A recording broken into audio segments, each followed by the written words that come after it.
नमस्कार विद्यार्थी मित्रों, अब आगे का पढ़ेंगे। तथा बुद्धि को उन्हीं के इशारों पर छोड़ देना बहुत ही निष्कृत आचरण है। भारतवर्ष ने कभी भी उन्हें उचित नहीं माना। उन्हें सदा स्वयं के बंधन में बांधकर रखने का प्रयत्न किया, परंतु भूल की उपेक्षा नहीं की जा सकती। बीमार के लिए दवा की उपेक्षा नहीं की जा सकती। गुमराह को ठीक रास्ते पर ले जाने के उपाय की उपेक्षा नहीं की जा सकती। हुआ यह है कि इस देश के कोटि कोटि दरिद्र जनों की हीन अवस्था को दूर करने के लिए ऐसे अनेक कायदे कानून बनाए गए हैं जो कृषि, उद्योग, वाणिज्य, शिक्षा और स्वास्थ्य की स्थिति को अधिक उन्नत और सुचारू बनाने के लक्ष्य से प्रेरित है। परंतु जिन लोगों को इन कार्यों में लगना है, उनका मन हर समय पवित्र नहीं होता। प्रायः वे ही लक्ष्य को भूल जाते और अपनी ही सुख सुविधाओं को और ज़्यादा ध्यान देने लगते हैं।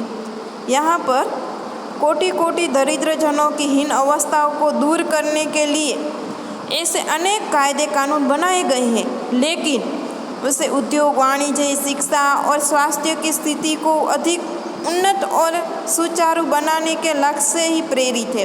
परंतु जिन लोगों को इन कार्यों में लगना है, उनको मन हर समय पवित्र नहीं होता, लक्ष्य को भूल जाते हैं और अपनी ही सुख सुविधाओं में और ज़्यादा ध्यान देने लगते हैं। व्यक्ति चित्त सब समय आदर्शों द्वारा चालित नहीं होता।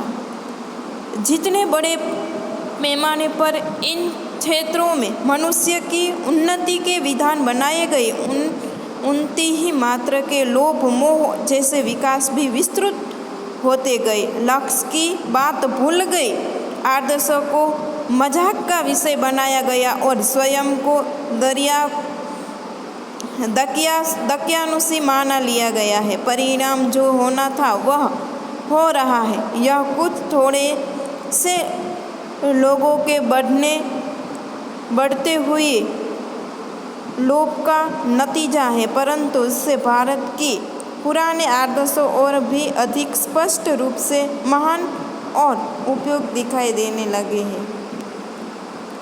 भारतवर्ष सदा कानून का धर्म के रूप में देखता आ रहा है।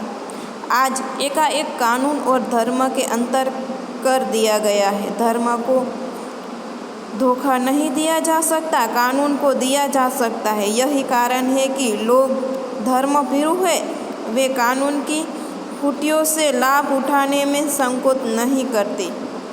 इन बातों के पर्याप्त प्रमाण खोजे जा सकते हैं कि समाज के ऊपरी वर्ग में चाहे जो भी हो रहा है, भीतर भीतर भारतवर्ष अब भी यह अनुभव कर रहा है कि धर्म कानून से बड़ा चीज़ है।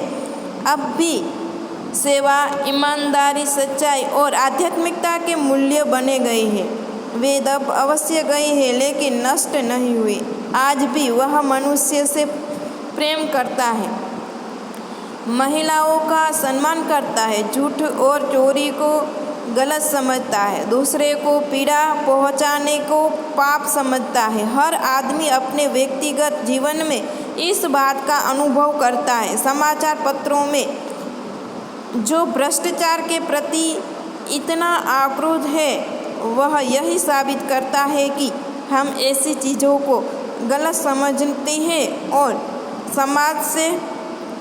समाज के उन तत्वों की प्रतिष्ठा कम करना चाहते हैं जो गलत तरीके से धन या मान संग्रह करते हैं। दोषों का पर्दाफाश करना बुरी बात नहीं है। बुराई यह मालूम होती है कि किसी के आचरण के गलत पक्ष को उद्घाटित करते समय उससे रस लिया जाता है और दोषोद्घाटक को एकमात्र कर्तव्य मान लिया जाता है।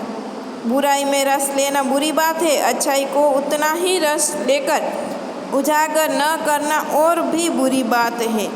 सैकड़ों घटनाएं ऐसी घटती है जिन्हें उजागर करने से लोग चित्त के अच्छाई के प्रति अच्छी भावना झलती है। एक बार रेलवे स्टेशन पर टिकट लेते हुए गलती से मैंने 10 के बजाय 100 रुपये का नोट दिया और मैं जल्दी जल्दी गाड़ी में आकर बैठ गया। थोड़ी देर में टिकट बाबू उन दिनों के सेकंड क्लास में डिब्बे में हर आदमी का चेहरा पहचानता हुआ उपस्थित हुआ। उसने मुझे पहचान लिया और बड़ी विनम्रता के साथ मैंने हाथ में 90 रुपये रख दिए और बोला, यह बहुत गलती हो गई थी, आपने भी नहीं देखा, मैंने भी नहीं देखा। उनके चेहरे पर विचित्र संतोष की गरिमा थी। मैं चकित रह गया। कैसे कहूँ कि दुनिया में सच्चाई और ईमानदारी लुप्त हो गई है। वैसे उनके अवास्तविक घटनाओं भी हुई है, परंतु यह एक घटना ठगी और वंचना की अनेक घटनाओं से अधिक शक्तिशाली है। एक बार मैं बस यात्रा कर रहा था। मेरे साथ मेरी पत्नी और 3 बच्चे भी थे। बस में कुछ खराबी थी, रुक रुक कर चलती थी। गंतव्य से कोई 5 मील पहले ही एक निर्जन सुनसान स्थान में बस ने जवाब दे दिया। रात के कोई 10 बजे होंगे। बस में यात्री घबरा गए।